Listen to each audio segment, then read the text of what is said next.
Hello, Bachcho. Let's see this question. The question says, if a man of mass m jumps to the ground from a height h and his center of mass moves a distance x in time taken by him to hit the ground, so that the average force acting on him is mgh by x.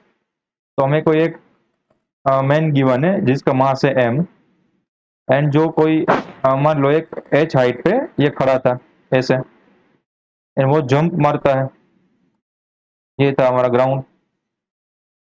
तो ऐसे कोई चीज पे ये खड़ा था जिसकी height थी h एंड यहाँ से जंप मारते यहाँ पर पहुंच गया ऐसे। तो उसका जो सेंटर ऑफ मास था, फॉर एग्जांपल ये वाला x, ठीक है, ये वाला, एंड यहाँ पर आ गया होगा सेंटर ऑफ मास।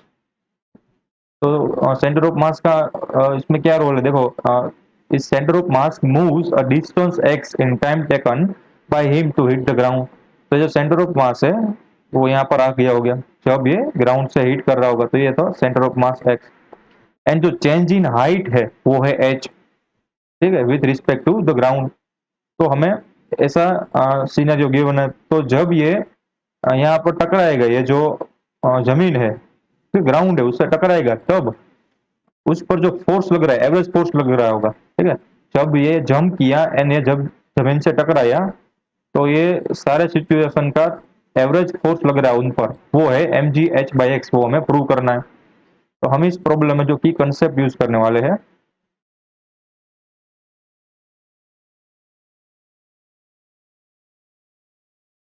वो तो पहले तो होगा एक work energy theorem, work energy theorem.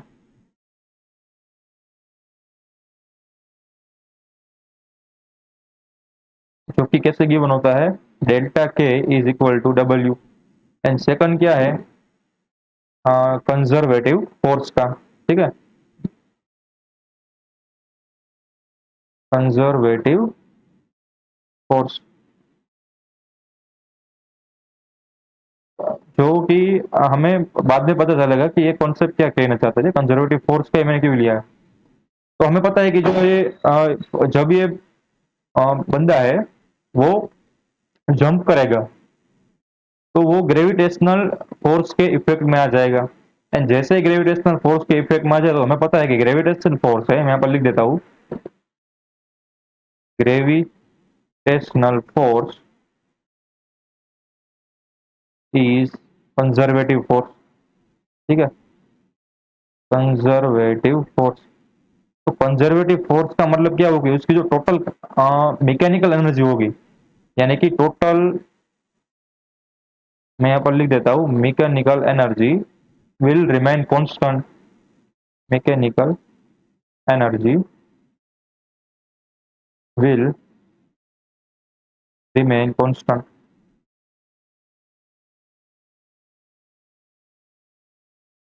तो ये होता है कंजर्वेटिव फोर्स का एक लॉ, ठीक है। हम ये भी बोल सकते हैं कि उसकी एनर्जी है वो कांस्टेंट रहेगी, कंजर्व रहेगी, यानी कि हम मैकेनिकल एनर्जी को कैसे डिनोट करते हैं, M is equal to total kinetic energy plus potential energy at the any given point. अब हम क्या करते हैं कि दोनों साइड हम डेल्टा लेते हैं, ठीक है, उसको डिफरेंस लेते हैं, दोनों साइड हम डिफरेंस लेते हैं। तो डिफरेंस को हम डेल्टा से डिनोट करते हैं, delta M is equal to क्या मिलेगा हमें, डेल्टा के प्लस डेल्टा वी। बट हमें पता है कि मैकेनिकल एनर्जी कितनी रहनी चाहिए, कांस्टेंट रहनी चाहिए कंजर्वेटिव फोर्स फील्ड में। तो ये क्या आएगा, जीरो आएगा ना, डेल्टा एम क्या आएगा, जीरो आएगा। इसका मतलब क्या हुआ कि जितना चेंज काइनेटिक एनर्जी में हुआ होगा उतना ही चेंज मैग्नीट्यूड में, ठीक है, उसकी पोटेंशियल एनर्जी में होगा। माइनस क्या है, एक बढ़ेगी तो घटेगी, और कुछ नहीं, ठीक है।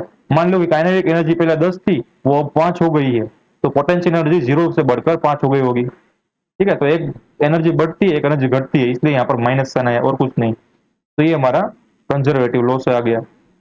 अब हम क्या अप्लाई करेंगे, अब हम वर्क एनर्जी थ्योरम का यूज करेंगे। तो वर्क एनर्जी थ्योरम क्या है कि जब भी कोई कंजर्वेटिव फील्ड में किसी भी चीज की काइनेटिक एनर्जी चेंज होती है, तो वो उसके वर्क डन इक्वल होती है। एंड वर्क डन क्या होता है, वर्क डन होता है integration of F dot D x, ठीक है, उसका मैग्नीट्यूड लिखा है मैंने एफ डी एक्स। एंड जो डी एक्स होता है वो क्या होता है, जीरो से एक्स लेंथ। तो जो फोर्स लग रहा है वो तो हमें एवरेज लेना है ना, एवरेज का मतलब कांस्टेंट फोर्स लग रहा है, जो ग्रेविटेशनल फोर्स है वो क्या है, कांस्टेंट फोर्स है ना, तो कांस्टेंट फोर्स तो हम कांस्टेंट बाहर निकल सकते हैं ऐसे, तो अंदर क्या बचेगा, जीरो से एक्स, एंड ये आया हमारा एफ एक्स, ठीक है। तो जो ये वाला एक्स है वो है सेंटर ऑफ मास, कितना नीचे आया वो, कितना मूव किया वो वाला एक्स है, ठीक है। क्योंकि सेंटर ऑफ मास पर कितना वर्क डन किया, हम ऐसे ही बोल सकते हैं, क्यों, क्योंकि जो ये आदमी है उसका हम सेंटर ऑफ मास यहाँ पर, उसका जो सेंटर होता है वहां पर डिनोट करते हैं। एंड जो हम न्यूटन के मैकेनिक्स में सारे ऑब्जेक्ट होते हैं उस पर कोई भी प्रकार का फोर्स लग रहा हो, ठीक है, तो उसकी हम एफबीडी बनाते हैं, एफबीडी में क्या लेते हैं, सेंटर ऑफ मास ही तो लेते हैं, तो सभी फोर्स हम सेंटर ऑफ मास के ऊपर लेते हैं, तो जो वर्क डन होगा वो भी सेंटर ऑफ मास पे ही होगा। तो इसलिए जो ये वर्क डन का जो लेंथ निकलना है, यानी कि जो सेंटर ऑफ मास है उसने कितना डिस्टेंस ट्रैवल किया होगा, तो वो तो हमें गिवन है, एक्स डिस्टेंस ट्रैवल कर रहा है सेंटर ऑफ मास, ठीक है, इसलिए हमने यहाँ पर एफ एक्स लिया है, सेंटर ऑफ मास का जो डिस्टेंस है वो लिया है। एंड जो लेफ्ट हैंड साइड है वो क्या है, डेल्टा के है, बट डेल्टा के यहाँ से क्या मिला, देखो डेल्टा के यहाँ से मिला delta we minus delta we, but यहाँ पर हमें कोई माइनस या प्लस साइन की रिक्वायरमेंट है नहीं, उसका मैग्नीट्यूड की रिक्वायरमेंट, और मैग्नीट्यूड तो सेम है ना, डेल्टा के का मैग्नीट्यूड है डेल्टा वी जितना, तो मैं यहाँ पर लिख देता हूँ delta K is equal to delta V, and is equal to क्या होगा, देखो ये एफ एक्स आया यहाँ से, ठीक है ना, तो एफ एक्स हो गया, तो हमारे पास delta V is equal to F X आ गया। अब डेल्टा वी क्या है, चेंज इन पोटेंशियल एनर्जी, तो चेंज इन पोटेंशियल एनर्जी तो क्या होता है, बट ये मैं यहाँ पे लिख देता हूँ, but delta V is equal to होता है एम जी डेल्टा एच, उसकी हाइट में कितना चेंज हो रहा है, तो यहाँ पर हाइट में कितना चेंज हो रहा है, देखो इसको हम रेफरेंस लेते हैं ना, तो H is equal to zero लेते हैं, एंड जो ये आदमी खड़ा था उसकी ये वाली हाइट कितनी थी, ये वाली हाइट थी एच, ठीक है, टोटल हाइट, सॉरी ये वाली नहीं, नीचे वाली हाइट, ठीक है ना, ये वाली हाइट, कि वो कौन से फ्लोर पर चढ़ा था, ये वाली हाइट, ठीक है, H is equal to H, तो हम वही कंसिडर करते हैं कि कितनी सरफेस से हाइट उसकी कितनी है, तो यहाँ पर आएगा M G H is equal to F X, तो एफ की वैल्यू क्या आई, एफ की एवरेज वैल्यू आई M G H upon X, तो हमने इन दोनों की कंसेप्ट है, work energy theorem and conservative force से जो ए पर्सन पर एवरेज फोर्स लग रहा है वो हमने प्रूव कर दिया कि वो कितना होगा, F is equal to M G H by X. I hope you understood it well, best of luck.